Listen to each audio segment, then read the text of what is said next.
सभी को आदाब। मैं हूं आपके साथ जीशान। हाल ही में कोलकाता में हुई घटना को लेकर देश भर के चिकित्सकों में रोष व्याप्त है। आपको बता दें कि पूरा मामला 8-9 अगस्त की रात का है, जब कोलकाता के आरजीकर मेडिकल कॉलेज से ट्रेनी डॉक्टर की लाश मिली थी। इस डॉक्टर की उम्र 31 वर्ष थी, जो उस दिन 3 और डॉक्टर्स के साथ नाइट ड्यूटी पर थी। पोस्टमार्टम रिपोर्ट में हत्या, मौत से पहले की प्रकृति और सेक्सुअल पेनिट्रेशन की बात कही गई है। इसमें बताया गया है कि पीड़िता की गला घोंटकर हत्या की गई थी। उससे पहले उसका बलात्कार किया गया था। कोलकाता की घटना को लेकर ही देश भर के चिकित्सक आंदोलन के लिए आगे बढ़े हैं। चिकित्सकों का कहना है कि इस प्रकरण में कार्रवाई कुछ ऐसी होनी चाहिए जिसका कठोर संदेश अराजक तत्वों तक जाए और ऐसे अराजक तत्वों के मन में कानून का भय व्याप्त हो और इस तरह की घटनाओं पर लगाम लग सके। इसी क्रम में आज नजीबाबाद के चिकित्सकों ने तहसील परिसर में धरना प्रदर्शन किया, रैली निकाली, जिसके बाद विभिन्न मांगों का एक ज्ञापन उप जिलाधिकारी को सौंपा। इस मौके पर नजीबाबाद के सभी चिकित्सक मौजूद रहे। देखें इस मौके पर चिकित्सकों ने क्या क्या कहा। जैसा कि आज डॉक्टर के संगठन द्वारा यहाँ पर एक उप जिलाधिकारी को एक ज्ञापन दिया गया है, किस संबंध में दिया गया है और आपकी क्या मांग है? सभी देशवासियों के लिए मेरे आज एक बहुत ही इम्पोर्टेंट हमारी तरफ से एक मैसेज है। देखिए, इस महीने की 8 अगस्त को कलकत्ता के 9 अगस्त को कलकत्ता के एक मेडिकल कॉलेज में 31 साल की एक डॉक्टर जो 36 घंटे की ड्यूटी कर अपने ही मेडिकल कॉलेज में विश्राम करने जा रही थी, तो वहाँ पर उसके साथ एक गैंग रेप होता है, बलात्कार होता है और उसके बाद उसका मर्डर होता है। उसके बाद कलकत्ता के ही जो डॉक्टर्स हैं, उसी अस्पताल के ड्यूटी डॉक्टर्स हैं, वो उस चीज़ का प्रोटेस्ट करते हैं और प्रोटेस्ट करके मेडिकल कॉलेज के सामने जब बैठते हैं तो 15 अगस्त को जो हमारा स्वतंत्रता दिवस है, उस दिन लगभग 3 से 4 हज़ार लोग आके उन डॉक्टर्स को पीटते हैं और पूरे मेडिकल कॉलेज में तोड़फोड़ करते हैं। ये सारी न्यूज़, ये सारे पिक्चर्स, सब कुछ आपको सोशल मीडिया और न्यूज़ पे बाकायदा मिल रहा है। बहुत लोगों को इसका पता भी होगा। अब ये जो हुआ है हमारे स्वतंत्रता दिवस पे, एक तो बलात्कार, उसके बाद सारे एविडेंस को छेड़छाड़ करके ताकि सही जांच ना हो पाए, जो इसमें कसूरवार हैं वो बच जाएं और शायद किसी गलत का नाम इसमें आ जाए, इसके लिए शायद ये पूरा एक रचा गया है प्रकरण, जिसमें 3-4 हज़ार लोग आके एक मॉब बन के उस मेडिकल कॉलेज को तोड़ा गया है और डॉक्टर्स को पीटा गया है। तो इसकी वजह से पूरे देश में आज, चाहे वो हमारा नजीबाबाद हो, चाहे वो हमारा दिल्ली हो, लखनऊ हो, पूरे देश में आज सभी डॉक्टर्स, चाहे वो IMA के हों, नीमा के हों, आयुष के हों, डेंटल एसोसिएशन हो, एकमात्र मिलकर हम आज एक आवाज़ उठा रहे हैं कि अगर ऐसा चलता रहा तो कैसे रहेगा। इससे पहले भी कई जघन्य अपराध इस तरह के होते रहे हैं और जैसा कि आप जानते हैं कि बीजेपी सरकार में ही सब हो रहा है, तो आप क्या सरकार को भी दोषी मानते हैं इसके लिए? देखिए, क्योंकि कोई भी ठोस कदम सरकार द्वारा नहीं उठाया जाता, इसके बारे में क्या कहना चाहेंगे? ये हमारी आज इसमें एक सबसे बड़ी मांग यही है कि सेंटर से एक ऐसा कानून बनना चाहिए, ठोस कानून, जिसमें डॉक्टर्स का ही नहीं, जितने भी महिलाएं अपने कार्य क्षेत्र में, अपने ऑफिस में हैं, उनके लिए एक स्पेशल एक कानून बने। और डॉक्टर्स के लिए स्पेशल इसलिए हमारी मांग है क्योंकि हम लोग आए दिन इस चीज़ का एक सॉफ्ट टारगेट है। किसी के यहाँ कोई भी अगर इमरजेंसी होती है तो वो आनन फानन में डॉक्टर्स के ऊपर एक ब्लेम लगा देते हैं। तो हमारे लिए अगर हमारा मानसिक संतुलन इस चीज़ में ही रहेगा कि हमारे अपनी जान को कोई खतरा तो नहीं, तो बताइए हम इलाज कैसे जनता का कर पाएंगे। तो इसी बात में आज हमारी पूरे देशव्यापी एक स्ट्राइक है। We want justice. No safety. No duty. No safety. No duty. Please doctor आगे। पहले कहते थे कि सड़क पे घूमती हैं, स्कर्ट पहन के घूमती हैं, तभी रेप होते हैं। इस तरह के बयान भी पूर्व में दिए गए कि लड़के हैं रेप हो जाते हैं, किसी तरह के भी बयान। अब एक डॉक्टर जो 36 घंटे की ड्यूटी करके अगर कुछ देर आराम करने एक अपने ही हॉस्पिटल के सेमिनार रूम में भी अगर उसका इस तरह का घातक रेप हो जाता है, तो आप बताइए कि इन महिलाओं के लिए, हम महिलाओं के लिए जो वर्किंग वुमेन है, कौन सी जगह हमारे लिए सुरक्षित है? डॉक्टर्स को कितनी बार रात में उठ के आना पड़ता है। मुझे भी कई बार लगता है कि हम लोग रात में उठ के जाते हैं, चाहे हमारा अपना ही हॉस्पिटल क्यों ना हो। ये तो फिर भी सरकारी हॉस्पिटल है या कोई प्राइवेट हॉस्पिटल है, वहाँ पे खतरा और भी बढ़ जाता है। और फिर हमारा अपना हॉस्पिटल है, तब भी हमें लगता है कि हम रात में उठकर आ रहे हैं। क्या पता किस तरह के अराजक तत्व हो, कोई शराब पी के आया हो। तो जब तक हमारी सेफ्टी की कोई गाइडलाइंस नहीं बनेगी, जब तक हमारे साथ इस तरह के अपराध करने वालों को कड़ी से कड़ी सजा नहीं मिलेगी, तब तक ये अपराध होते रहेंगे, चाहे हम कितना भी प्रोटेस्ट क्यों ना करें। इसलिए आज हमारे प्रोटेस्ट का ये नतीजा निकल के आना चाहिए कि एक सख्त कानून हो, स्पेशली उन महिलाओं के लिए जो कार्य क्षेत्र कानून बने। कानून पहले से ही सख्त है, लेकिन आधे से ज्यादा टाइम तो उनके ऊपर सुनवाई नहीं होती।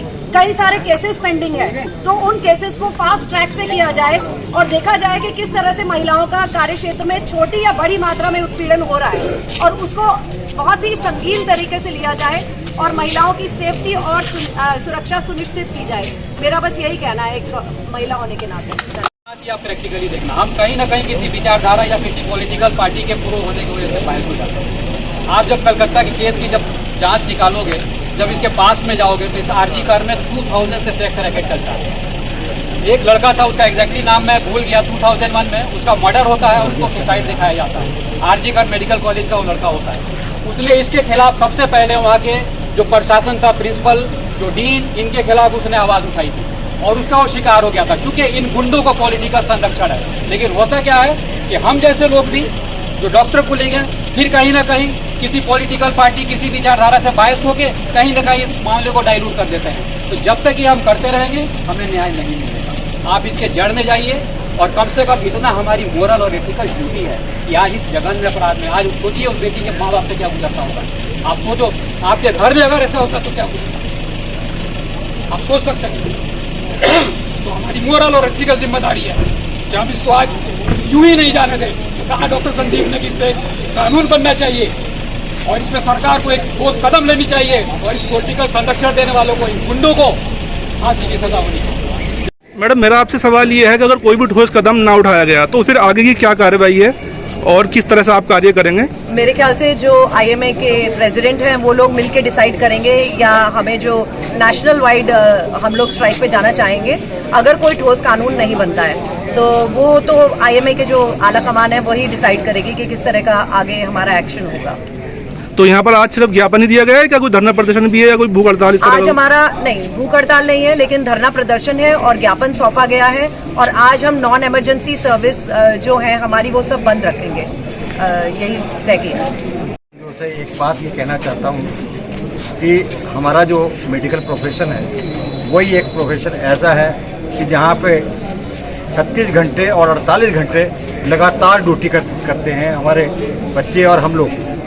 तो ऐसे में जो कांड हुआ है कलकत्ता में, वहाँ की सरकार ने जिस तरह का कदम उनके खिलाफ उठाया है, इस घटना के बावजूद, ये वाकई में बहुत भर्त्सना के योग्य है और बहुत जघन्य अपराध है। डॉक्टर साहब, मेरा आपसे सवाल ये है कि जिस तरह से मेडिकल जैसे संस्थान में ये चीज़ हुई है, तो उसके ऊपर आप क्या कहना चाहेंगे? क्योंकि मैं आपके ही उसमें संस्थान में जहाँ पर लोगों को प्रशिक्षित किया जाता है, डॉक्टर बनाया जाता है, वहाँ पर इस तरह की घटना को अंजाम दिया जा रहा है, तो उसके बारे में आप क्या कहना चाहेंगे? क्योंकि ये ऐसी चीज़ें शायद ओपन हो गई, हो सकता है अंदर खाने बहुत से ऐसी चीज़ होती रहती हो, कोई आवाज़ न उठाता हो। देखिए, बलात्कार जैसी घटना सिर्फ हमारे प्रोफेशन में नहीं, पूरे देश के लिए कलंक है।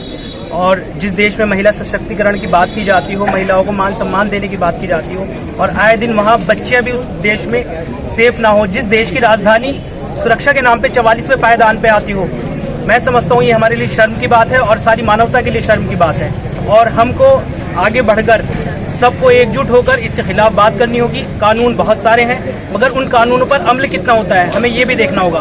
देश में सरकार किसी की भी हो, चाहे ये घटना डॉक्टर मोमिता के साथ हुई हो या इससे पूर्व में किसी के साथ हुई हो, ये घटनाएं देश में रुक नहीं रही हैं। हमें मांग करनी है कि ये घटनाएं रुकनी चाहिए। धन्यवाद।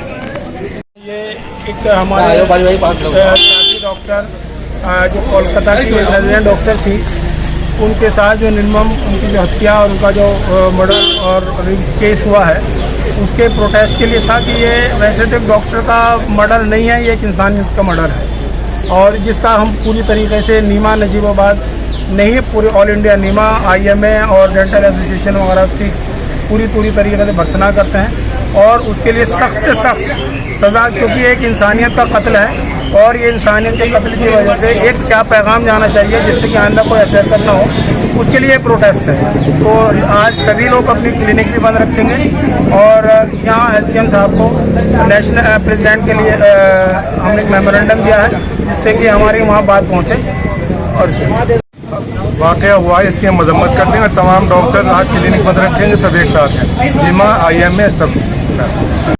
आज हम लोग यहाँ तहसील में एसडीएम साहब को ज्ञापन देने के लिए इकट्ठे हुए हैं। जैसे कि आप सब लोग जानते हैं कि कोलकाता में हमारी एक लेडी डॉक्टर के साथ बहुत बुरा हुआ है, इसके बारे में बताना हमें भी बहुत बुरा लगता है। बहरहाल हम लोगों की मांग यही है कि हम चाहते हैं कि गवर्नमेंट इसके साथ कानून भी बनाए और उसे इम्प्लीमेंट भी करे, और जो इसके दोषी हैं उनको जल्द से सजा मिलनी चाहिए।